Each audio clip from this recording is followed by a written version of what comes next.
اجازت ہے ذکر شروع کیا جا سکتا ہے؟ یقیناً ہم میں سے جو بھی مجلس مظلوم میں آتا ہے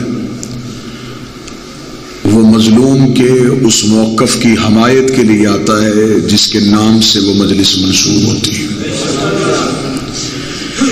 یہ مجلسیں مخصوص اور منسوب ہیں بنت پیغمبر کے ساتھ، اور یقیناً ان مجلسوں میں آپ مومنین کا آنا اس بات کی بین دلیل ہے کہ ہم آج بھی اس مقدمے میں جناب سیدہ کے طرفدار ہیں جو بی بی نے مدینے میں دربار پیغمبر میں کیا تھا۔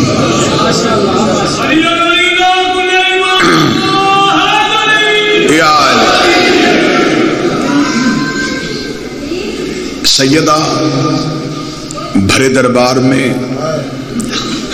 ایک مقدمہ لے کے گئی، اور وہ ایک ایسا مقدمہ تھا جس میں آج بھی تاریخ مسلمان شرمندہ ہے کہ کتنا بڑا غضب اور کتنا بڑا دکھ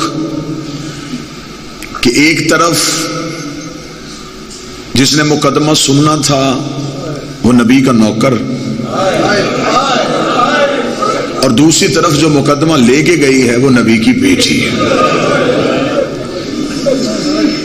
لہذا یہ طریقے مسلمان میں سمجھتا ہوں کہ ایک ایسا، میں تھوڑی تمہید پڑھوں گا تاکہ میں آپ کے سامنے جناب سیدہ کا حق پڑھ سکوں۔ یہ طریقے اسلام کا ایک ایسا موڑ تھا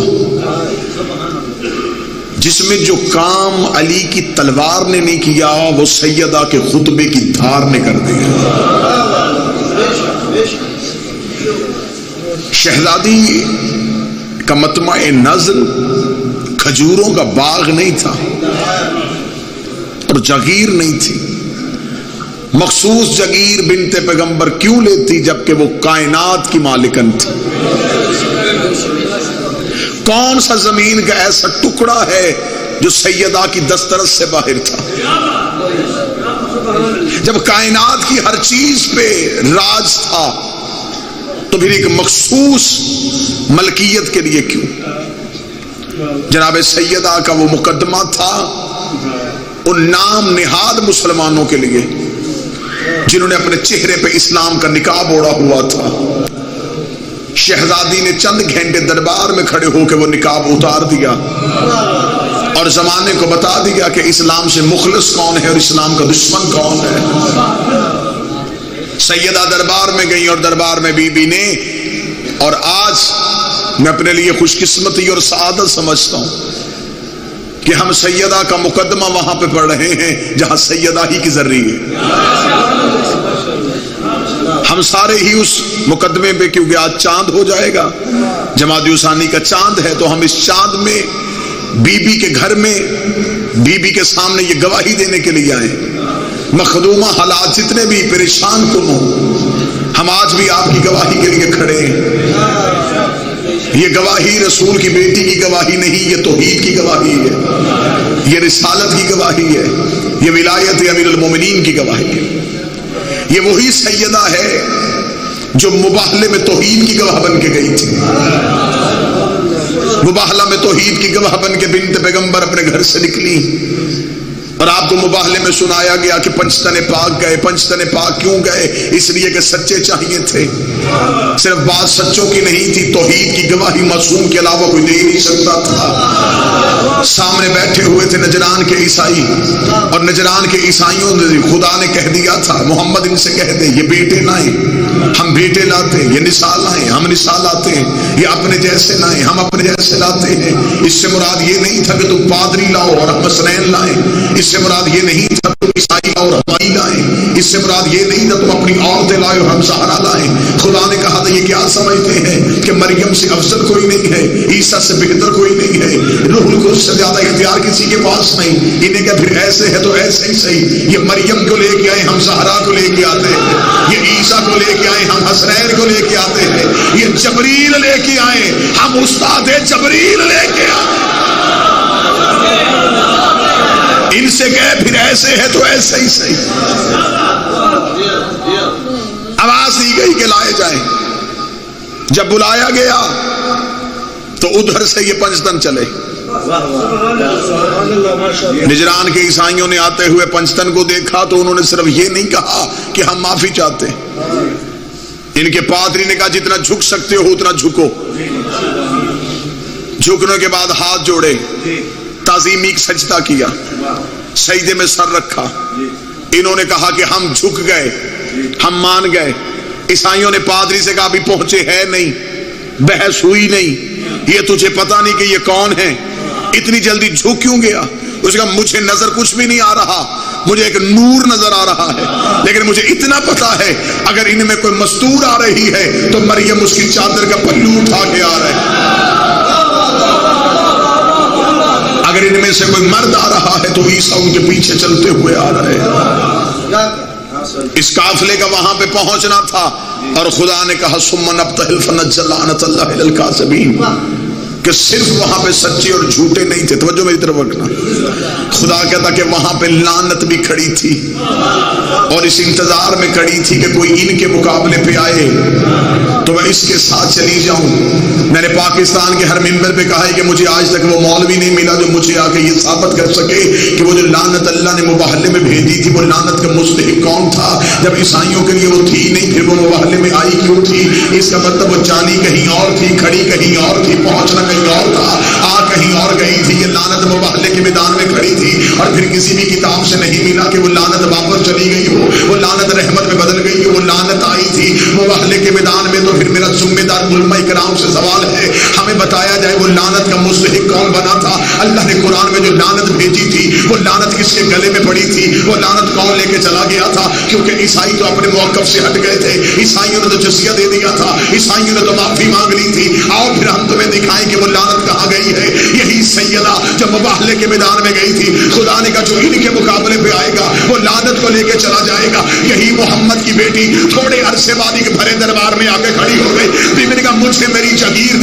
اس کا تیرے پاس کوئی گواہ ہے تو لے کے آ. بیوی نے وہی مباہلے والے گواہ اٹھائے. بیوی نے کہا میرا علی گواہ ہے, میرا حسن گواہ ہے, میرا حسین گواہ ہے. اس نے کہا میں تیری گواہیوں کو نہیں مانتا. بیوی نے کہا میں بھی جگیر لینے نہیں آئی, وہ مباہلے والی لعنت واپس پہنچانے آئے.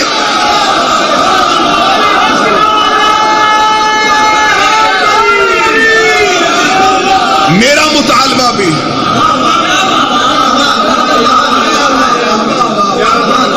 میرا ہدف بھی باغ نہیں, سیدہ کے بھرے دربار میں آ کے کہا.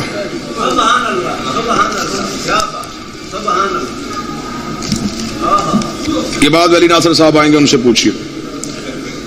تو جو ہے صاحبان میری بات کی جانب یہ کوئی انٹرنل معاملات ہے, کوئی اس طرح کا سوال نہیں ہے جس کے بارے میں جواب دے سکوں. جناب سیدہ سے پوچھا گیا تو جو ہے میری بات کی جانب, آپ ہمیں بتائیے کیوں آئی ہے بڑے دربار میں؟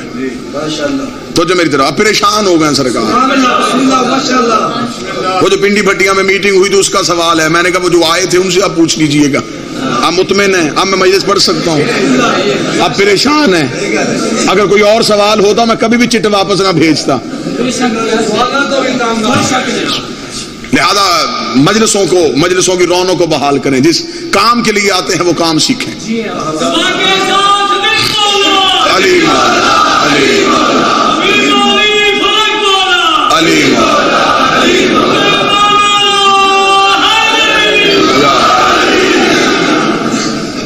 سیدہ نے کہا کہ میرا مطالبہ صرف کھجوروں کا باغ نہیں, اور ایسی لعنت ڈال کے گئی ہے محمد کی بیٹی, ایسے ایسے چہروں سے نقاب اتار کے گئی ہے رسول کی بیٹی. آج زمانہ ہم سے پوچھتا ہے اس سے بھی مانو, اس سے بھی مانو, اس سے بھی مانو.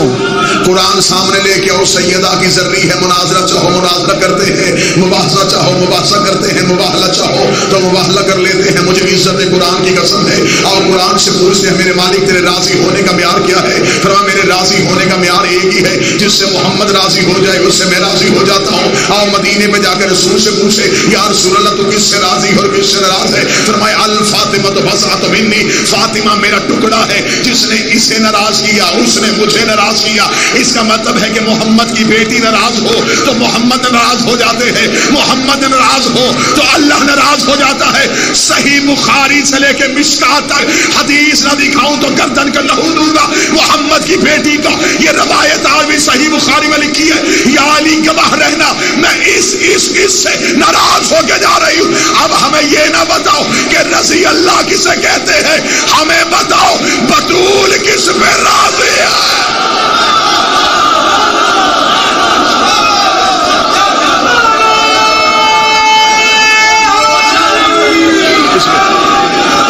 ہمارے نزدیک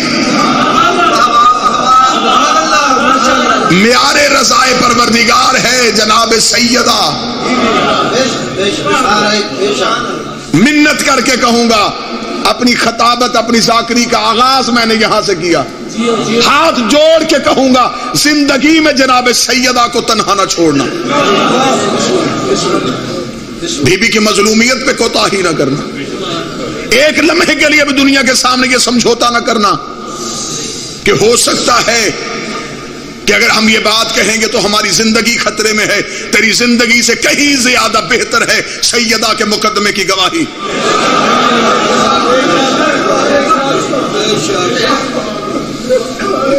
بھرے دربار میں کھڑی تھی رسول کی بیٹی،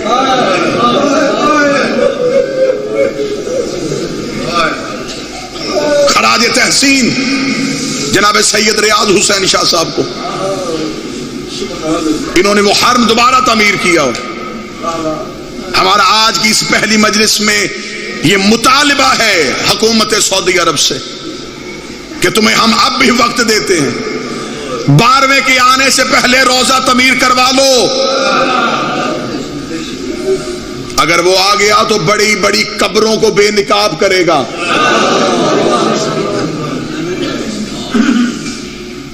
زندگی میں کبھی جناب سیدہ کے مقدمے میں سستی اور کوتاہی کا شکار نہ ہونا۔ میرے پیش نظر ہے امیر المومنین کی یہ فرمان، مولا فرماتے اگر تم چاہتے ہو کہ تمہاری قبر کی پہلی رات علی تمہارا شکریہ ادا کرنے آئے تو زہرا کی مظلومیت میں کوتاہی نہ کر۔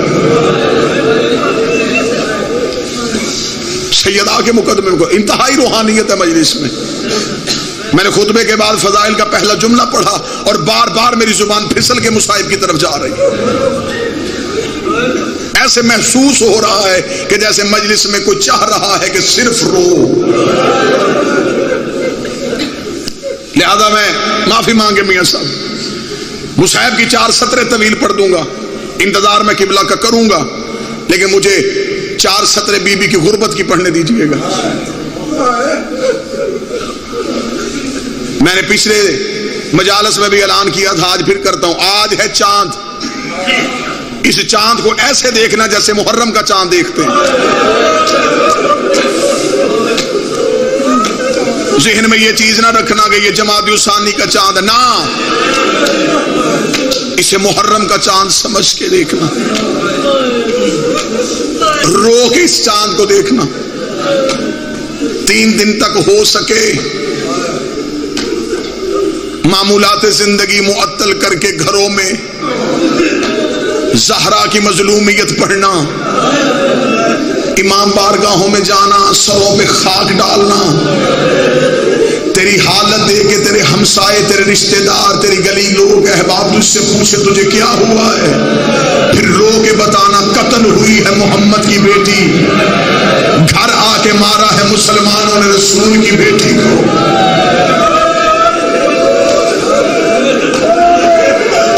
یہ کائنات کی پہلی مظلومہ ہے، یہ مدینے کا پہلا جنازہ ہے جو بغیر اعلان کے اٹھا ہے۔ نہیں ہائے کہہ سکے تو پھر میں بھیک مانگتا ہوں سیدہ سے آنسوؤں کی۔ میں جملہ پھر پڑھنے لگا ہوں، یہ پہلا جنازہ ہے جو بغیر اعلان کے اٹھا ہے۔ ہر مرنے والے کی خواہش ہوتی ہے میرے جنازے پہ رش زیادہ ہو. امیر المومنین کو وصیت کرتے ہوئے زہرا نے کہا تھا یا علی میرے جنازے کا اعلان نہ کروانا, یا علی کوشش کرنا میرے جنازے میں لوگوں کا رش نہ ہو. علی کی آواز ہے زہرا ہر ایک کی خواہش ہوتی ہے میرے جنازے میں لوگ زیادہ ہو, تو کہہ رہی ہے میرے جنازے میں مسلمان نہ آئے. جو جواب بی بی نے دیا تمہیں بستر پہ تڑپائے گا. رسول کی بیٹی نے پہلو سے ہاتھ اٹھایا, رو کے کہتی مسلمان میرے جنازے پہ نہ آئے, میری زینب بڑی چھوٹی ہے اور ڈر گئی ہے میری بیٹی مسلمانوں سے. جب سے دروازے کو آگ لگی ہے ہر روز میرے سامنے بیٹھ کے پوچھتی ہے کلمہ بھی تیرے بابے کا پڑھتے رہے, تازیہ نے بھی تجھے حوصلے کے ساتھ, حوصلے کے ساتھ. میں نے فضائل جلدی سے اس لیے ختم کیا, درد پڑھوں جناب سیدہ کی. یا علی ڈر گئی ہے میری زینب. اتنی درد ہے بی بی کے کہ شہادت اگر نہ بھی پڑھی جائے اور ساری زندگی مجھ جیسے کم علم سے کہا جائے کہ تو صرف جناب زہرا کے درد پڑھ, تو بی بی کے درد ختم ہونے والے ہیں. جتنی دیر زخمی رہی ہے ہر رات ہر لمحہ علی کے گھر میں ماتم ہوا.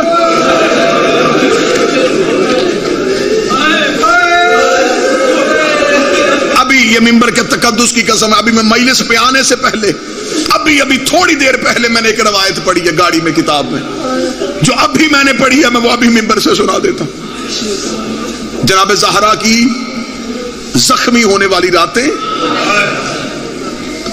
آپ خود سوچیں, ماں زخمی ہو اولاد کو نیند آتی ہے؟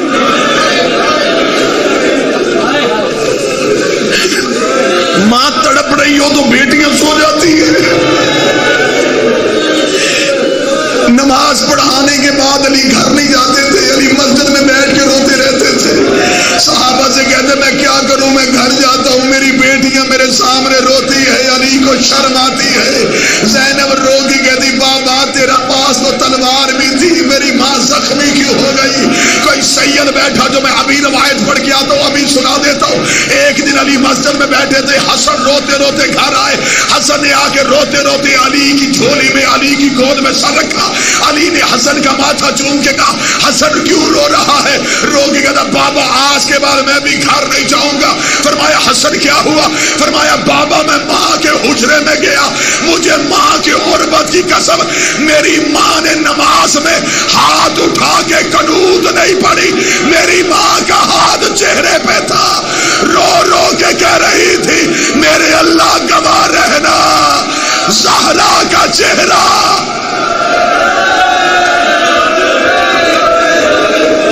قنوت کے لیے ہاتھ نہ اٹھ سکے. بسم اللہ, پہلو سے ہاتھ نہ اٹھ سکا.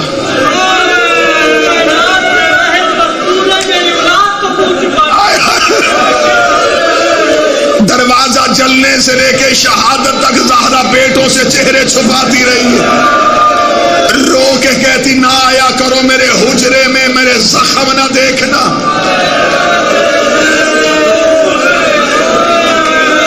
میاں صاحب عزادار ہیں, عزادار گھر سے آپ کا تعلق ہے. جناب سیدہ کی ذری ہے, پورے ملک میں چھپا کے پڑھ سکتا ہوں. بادشاہ حسین کی عزت کی قسم یہاں آپ کے سامنے نہیں, یہاں مجھے یقین ہے یہ مدینہ ہے اور زہرا کا حرم ہے. میں جنت البقیع میں کھڑا ہو کے بی بی کا درد پڑھنے لگا ہوں. یہ روایت اب میں ممبر سے پڑھنے لگا ہوں. کوئی سید بیٹھا ہے مجھے کنیز کا بیٹا سمجھ کے جملہ معاف کر دے, میں غلط پڑھوں ممبر پہ اترنے سے پہلے زہرا مجھے موت دے دے اور میرا شمار اپنے بیٹے کے ماتمی میں سے نہ کرے. ساری زندگی تم نے یہ سنا ہے جنازہ آدھی رات کو اٹھا تھا, رکھ میرے سر پہ قرآن. زوار صاحب سے لے کے آخری بندے تک 7 بار علی نے زہرا کا جنازہ اٹھایا, 7 بار علی جنازہ واپس لے گئے. حسن کی آواز آئی بابا جنازہ اٹھا کے واپس کیوں لاتا ہے؟ فرمایا چوک میں کچھ بندے کھڑے ہو کے کہہ کے مار کے کہہ رہے ہیں یا علی تو نے ہمارے مردوں کو مارا,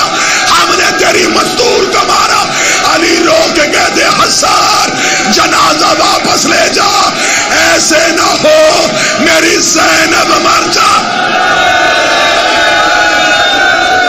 اجرو کمال اللہ.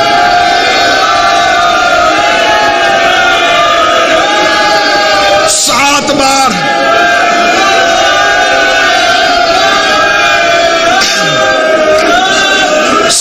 بار زہرا کا جنازہ گھر سے اٹھ کے دروازے سے واپس گیا. 7 بار. اگر ذہن مدینے لے کے جاؤ تو نقشہ بنانا. حالت کیا تھی اس رات؟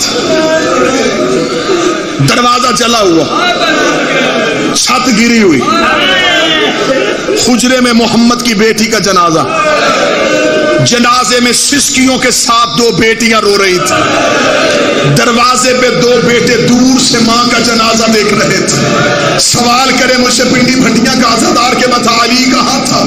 کتابیں کہتی ہیں باہر والے جلے دروازے پہ ہاتھ رکھ کے علی کبھی بازار کو دیکھتے تھے، کبھی گھر کو دیکھتے تھے، رو کے کہتے زہرا مجھے معاف کر دینا، میں بھی زندہ رہا، تو بھی زخمی ہو کے جا رہی ہے. جو پہلی روایت پہ ماتم نہ کر سکا، اگر اپنے آپ میں برداشت ہے تو برداشت کرنا. میں اگلی روایت پڑھ دیتا ہوں. مجھے بیوی کی غربت کی قسم ہے، کتابیں لکھتی ہیں جب دفنانے کے بعد علی بیٹوں کو لے کے مدینے کی گلیوں سے روتے ہوئے آ رہے تھے.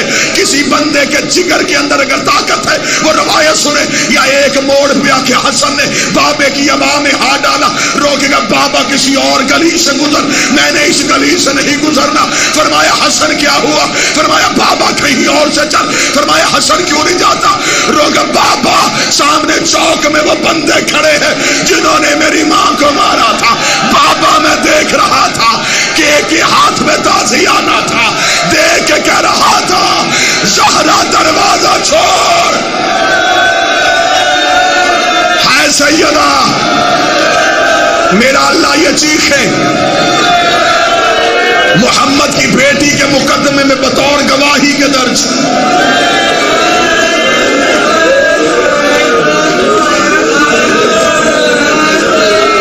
کتنی زخمی تھی میں پڑھ نہیں سکتا. کتنا تڑپایا مسلمانوں نے رسول کی بیٹی کو،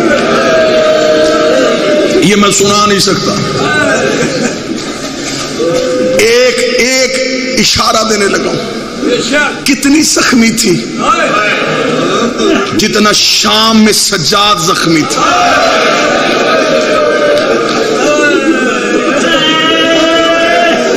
صرف آپ لوگوں کے ڈر کی وجہ سے ہم آپ کو سناتے ہیں کہ پہلو زخمی تھی. سوال کرنا کسی بھی جمادی ثانی میں کسی بھی سید ذاکر پہ سوال کرنا کہ زخمی تو پہلو تھا، تسبیح کیوں نہیں کر سکتی تھی؟ میں نے تو سمجھا تھا کہ شاید اسی جملے پہ ماتم ہو جائے. میرے ذہن میں تھا کہ شاید کوئی سوال نہ پوچھے. بسم اللہ. بادشاہ حسین زندگی کرے، اللہ اولاد کے نصیب دیکھنا نصیب کرے. زخمی پہلو ہاتھ سے تسبیح کیوں نہ کر سکے؟ کتابیں کہتی ہیں جب امیر المومنین کے گلے میں رسی ڈال کے زخمی زہرا کو چھوڑ کے مسلمان علی کو لے کے جا رہے تھے. اسے کہتے ہیں محسنہ امیر المومنین. زہرا نے آگے اپنا دایاں ہاتھ علی کی ابا میں رکھا، رکھ کے کہہ دیا خبردار علی کی توہین نہ کرنا. کوئی سید بیٹا مجھے معاف کرے، ایک بغیرت نے تلوار کی نیام نکالی، اس نے سید آگے ہاتھ پہ تلوار کی نیام ماری، رو کے یا علی میری انگلیاں شہید ہو گئے.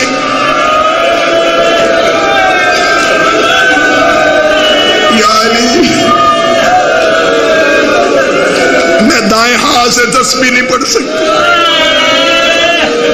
یا علی زخمی ہو گئی محمد کی بیٹی، میری سوچوں سے زیادہ رو پڑے. کسی نے لکھا 60 دن زندہ رہی، کسی نے لکھا 75 دن زندہ رہی، کسی نے کہا 90 دن زندہ رہی. جتنے دن بھی رہی روتی. ایک لمحہ خاموش نہیں ہوئی. مسلمانوں نے آج سے آگا علی محمد کی بیٹی کے رونے کی وجہ سے ہمیں تکلیف ہوتی. مولا نے ایک عزا خانہ بنا کے دیا بی بی کو. مسلمانوں نے بی بی کا وہ عزا خانہ گرا دیا. کتابیں کہتی ہیں پھر رو کے کہتی یا علی کوشش کروں گی آج کے بعد خاموش سسکیوں سے روؤں. یا علی میں کوشش کروں گی مدینے کے لوگ آپ کو شکایت نہ کریں. کتابیں کہتی ہیں پھر حجرے میں تنہا رہتی تھی رسول کی بیٹی. میری شہزادی حجرے ہی میں روتی تھی. آخری رات آئی ہے پنڈی بٹیاں والوں. امیر المومنین نے آدھی رات کے وقت شہزادی کے حجرے کا پردہ اٹھایا. میرا مالک مجھے وہ توفیق دے دے کہ میں تمہیں سمجھا سکوں. ریت کے مسلح پہ تھی رسول کی سختی بیٹی. علی کا قدم حجرے میں آیا. سیدہ احتراماً اٹھنے لگی. سیدہ کے اٹھنے سے پہلے علی خاک پہ بیٹھ گئے. سیدہ نے اپنا زخمی ہاتھ جو قنوت کے لیے نہیں اٹھتا تھا وہ علی کے سلام کے لیے اٹھانا چاہا. علی نے اپنا ہاتھ زہرا کے ہاتھ میں رکھا. روکے گا نام محمد کی بیٹی آپ کا ہاتھ زخمی ہے. بی بی کا ہاتھ پہلو پہ آیا. آپ کو برداشت کر سکے تو کرنا. کتابیں لکھتی ہیں علی نے اپنی ابا کے نیچے سے اپنے کانپتے ہوئے ہاتھ نکالے. ہاتھ نکال کے علی نے ہاتھوں کو جوڑا. جوڑ کے دے بطول مجھے معاف کر دینا.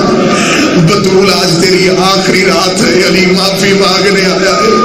بطول تو محمد کی بیٹی میرے گھر سے زخمی ہو کے واپس جا رہی ہے. اتنا جملہ کہنا تھا. بی بی نے جلدی سے علی کے ہاتھوں پہ ہاتھ رکھے. روک علی قربان ہو جائے کنیز تیری ولایت کی خاطر. میرے لیے سب سے بڑا اعزاز ہے میں تیری ولایت منواتی ہوئی واپس بابے کے پاس جا رہی ہوں. اتنا جملہ کہنا تھا. علی نے زمین سے ریت اٹھائی اپنے چہرے پہ ملنے کے بعد علی کی آواز ہے زہرا تیرے جانے کے بعد میں غریب ہو جاؤں گا. تیرے جانے کے بعد میں تنہا ہو جاؤں گا. جو بندہ ماتم کرنے آئے وہ ماتم کرے گا. روک علی کیوں یا علی. علی تڑپ کے کہتے زہرا تیرے جانے کے بعد میری ولایت کا پیغام کون پہنچائے گا. اتنا کہنا تھا. محمد کی بیٹی زخموں کے ساتھ اٹھی. حجرے کا پردہ اٹھایا. تھوڑی دیر کے بعد واپس آئی. آ کر پھر بتائیے کیا کہہ رہے تھے. فرمایا تیرے جانے کے بعد علی خود کو تنہا محسوس کرے گا. جو ماتم کرنے آیا بی بی نے برقعے کا دامن کھولا نیچے سے زینب کو نکالا علی کے ہاتھوں پہ رکھا. روک دی آج کے بعد خود کو تنہا محسوس نہ کرنا. میں صحابی کے دربار میں گئی یہ شرابی کے دربار میں جائے گی. میں کھلے ہاتھوں سے گئی یہ بدے ہاتھوں سے جائے گی. یہ تیری ولایت کا پیغام ہر گلی پہنچائے گی. یا علی میری زینب. اللہ اللہ